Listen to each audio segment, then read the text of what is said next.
Para la disección de la lombriz de tierra vamos a necesitar en primer lugar una bandeja de disección.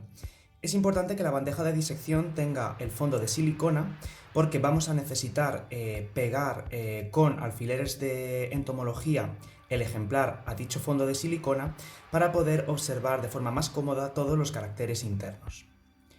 En este caso no vamos a emplear un bisturí para abrir al animal, sino que vamos a utilizar unas tijeras. Necesitaremos unas tijeras que sean de punta lo más afilada posible y también lo más pequeñas posibles.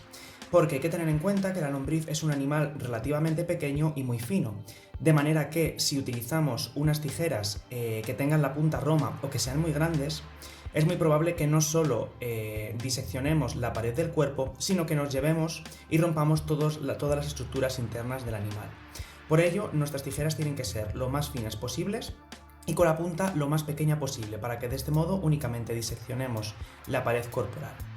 También vamos a necesitar unas pinzas para que una vez que hayamos hecho la incisión en la línea medio dorsal del cuerpo del animal, podamos abatir el tegumento hacia ambos lados.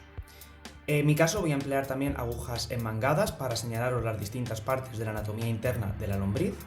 Y finalmente vamos a necesitar también alfileres de entomología que vamos a utilizar para fijar a la lombriz a nuestro fondo de silicona de la bandeja de disección.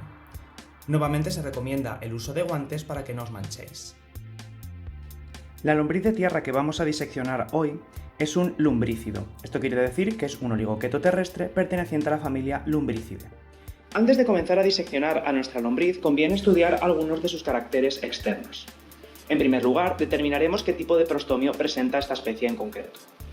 Como ya sabéis, los prostomios de las lombrices terrestres se clasifican en diversos tipos dependiendo de cuál es su relación con el peristomio.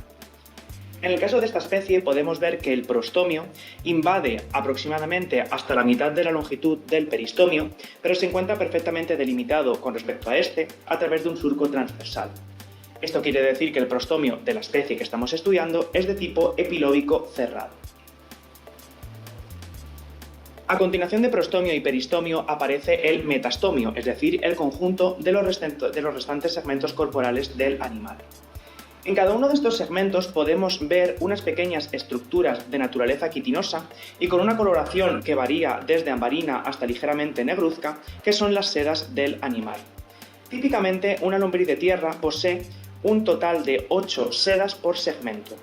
Pero dependiendo de cómo sea la distribución de esas sedas a lo largo del segmento, podemos diferenciar también distintos tipos de distribuciones de sedas. En el caso concreto de esta especie, las sedas aparecen pareadas, es decir, se encuentran asociadas en pares, y concretamente aparecen 2 pares en posición lateral y 2 pares en posición ventral. Aunque estas sedas son difíciles de observar porque no son tan evidentes como las de otros grupos de anélidos, como pueden ser, por ejemplo, los poliquetos, bajo una lupa siempre son observables. Finalmente nos quedan determinar los distintos tipos de poros que nos podemos encontrar en la lombriz. Como ya sabéis, las lombrices terrestres presentan una gran cantidad de poros de diversos tipos que se pueden observar a lo largo de su cuerpo en distintas posiciones. En la línea inmediatamente mediodorsal del cuerpo, entre un segmento y otro, es decir, en los surcos intersegmentarios, nos encontramos con los poros dorsales, de muy pequeño tamaño y que comunican directamente con los sacos celomáticos que se encuentran en cada segmento. Estos poros dorsales permiten regular la salida del líquido celomático hacia el exterior para mantener siempre la pared corporal húmeda. Esto es importante ya que las lombrices terrestres son muy dependientes de la humedad y necesitan de la misma, por ejemplo, para llevar a cabo el intercambio gaseoso a través de la pared corporal. En posición lateroventral y muy cerca de los surcos intersegmentarios nos encontramos con los poros nefridiales, que permiten la expulsión de las sustancias de excreción al exterior. Por otro lado tenemos un único par de poros masculinos que en el caso de esta especie en concreto se localizan a nivel del 15º segmento corporal en posición lateroventral. Estos poros, además, en época de reproducción, se encuentran rodeados por un par de labios bastante gruesos y patentes, y estos poros van a ser los encargados de permitir la salida de los espermatozoides al exterior durante el proceso de la cópula. Muy cerca de los poros masculinos, en el segmento inmediatamente anterior, es decir, en el segmento 14º, nos encontramos con un único par de poros femeninos. Estos poros femeninos, mucho menos patentes que los masculinos, pero igualmente visibles con una lupa, también se localizan en posición lateroventral y en su caso permitirán la salida de los óvulos al exterior.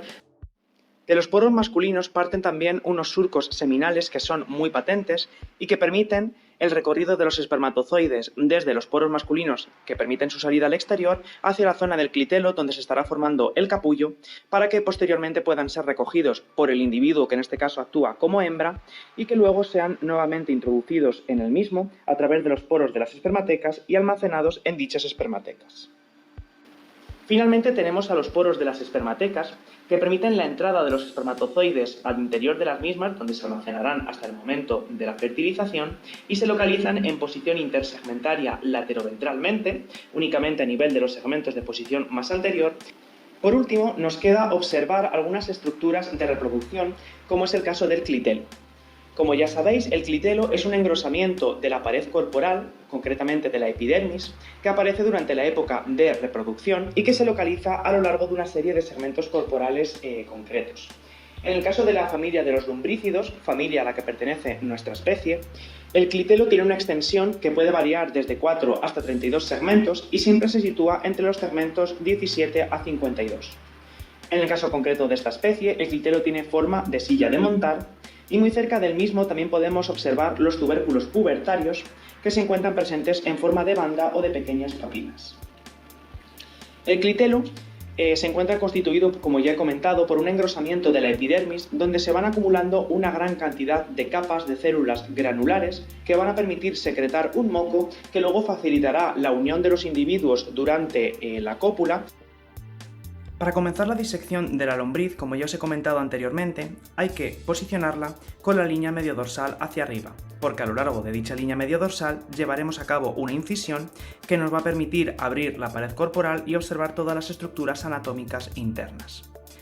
Para que durante el proceso en el que estamos cortando la lombriz esta no se nos mueva, podemos ayudarnos de un pequeño alfiler de entomología, como el que yo he posicionado aquí, ¿vale? Y pegarla a la silicona de la bandeja para que no se mueva o por lo menos se mueva lo menos posible. También os he comentado que tenemos que localizar el clitelo, que lo podemos ver en esta zona de aquí, ¿vale? Para iniciar el corte en los segmentos inmediatamente posteriores al mismo. De manera que con la tijera lo que vamos a hacer es ir cortando a lo largo de la línea mediodorsal del animal, ¿vale? Hasta llegar a la zona del prostomio. Y luego en la base de nuestro corte vamos a hacer un corte transversal hacia la izquierda y otro hacia la derecha, y esto lo que nos va a permitir es abatir las dos partes de la pared corporal que hemos cortado hacia los lados, pegarlas a la base de la bandeja de silicona con una serie de alfileres de entomología, y de ese modo ya tendremos a la lombriz completamente abierta, diseccionada, y podremos observar todas sus características anatómicas internas.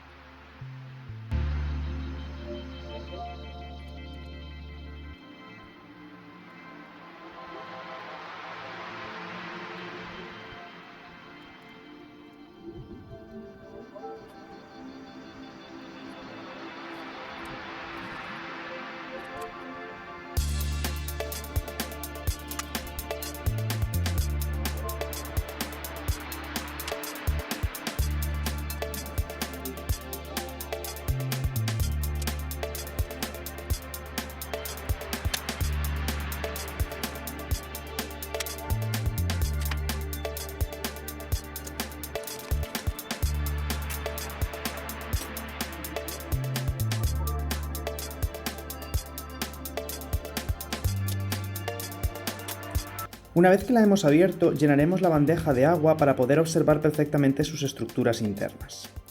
Vamos a comenzar con las partes del tubo digestivo. A partir de la boca localizada en posición anterior y en el peristomio, comenzaría la faringe, que recorrería al animal por aquí, posteriormente vendría el esófago, que iría por aquí, y finalmente daríamos con el buche y la molleja. El buche es esta estructura más o menos esférica o circular que nos encontramos aquí y que permite un almacenamiento temporal del alimento. A continuación aparece la molleja, que si la tocamos con la aguja emangada vemos que es una estructura bastante dura, bastante muscularizada, que utilizan para moler todo el alimento que ha ingerido. Las lombrices de tierra se alimentan directamente de suelo, de manera que para poder triturar las partículas de suelo ingeridas utilizan en este punto a la molleja. A continuación de la molleja vendría ya finalmente el intestino, que es este tubo de gran tamaño que recorre al animal hasta la región posterior.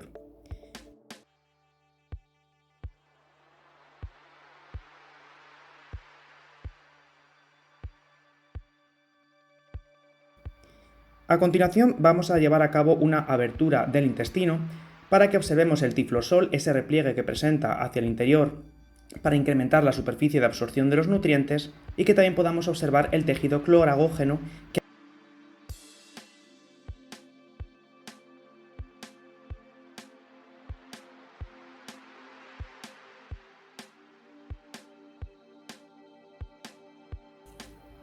a nivel del esófago nos encontraríamos también con las glándulas de Morren o glándulas calcíferas de muy pequeño tamaño y aquí situadas, estos pequeños bultitos que hay cerca del esófago, y esas glándulas calcíferas son empleadas por la lombriz para eliminar el exceso de calcio ingerido junto con las partículas de suelo, siendo esto especialmente importante en aquellas especies que viven en terrenos básicos donde dicho exceso de calcio ingerido puede llegar a ser muy grande.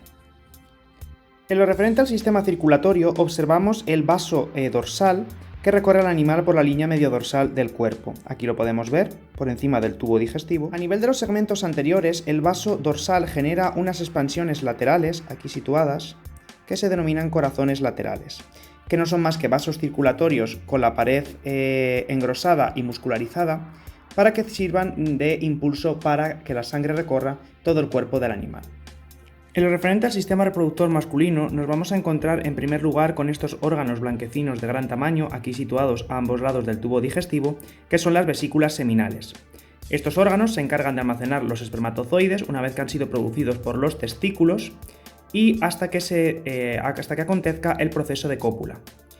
Si quitamos una de estas vesículas seminales, debajo nos encontramos con los embudos seminales, que son unas estructuras, como su propio nombre indica, con forma de embudo, que permiten la entrada de los espermatozoides desde los testículos hasta estas vesículas seminales.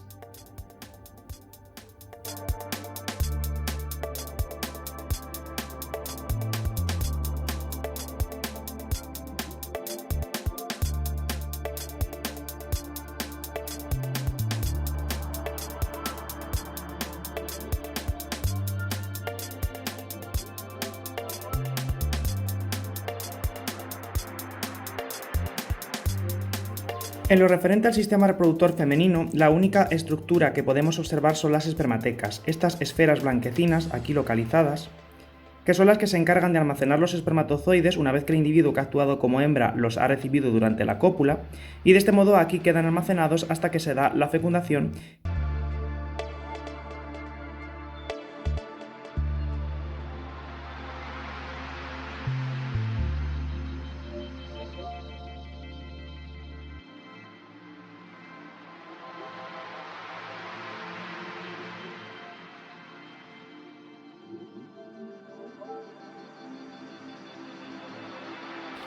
En lo referente al sistema excretor, nos podemos encontrar con los metanefridios, localizados un par por cada segmento, y son estas estructuras como con forma de hebra más o menos difusas que podemos observar especialmente bien en la parte posterior, ¿vale?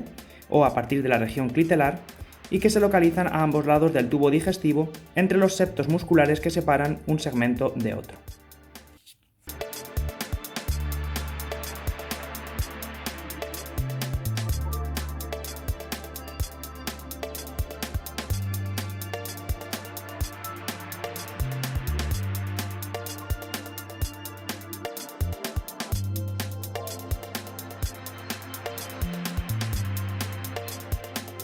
Finalmente nos quedaría observar el sistema nervioso, que como en el caso de los anélidos es ventral, tenemos que primero eliminar todos estos órganos que acabamos de estudiar, ¿vale? Ir retirándolos poco a poco con la ayuda de unas pinzas, y de este modo dejar a la vista la cadena nerviosa ventral, que se localiza por debajo de todas estas estructuras. Y de este modo, al eliminar todas las estructuras superiores, podemos ver la cadena nerviosa ventral que recorre a todo el animal. En la región anterior tendría una serie de nervios circunfaringios a modo de anillo que rodearían a la faringe, y luego en la región más anterior y cercana al prostomio nos encontraríamos con el ganglio cerebroideo.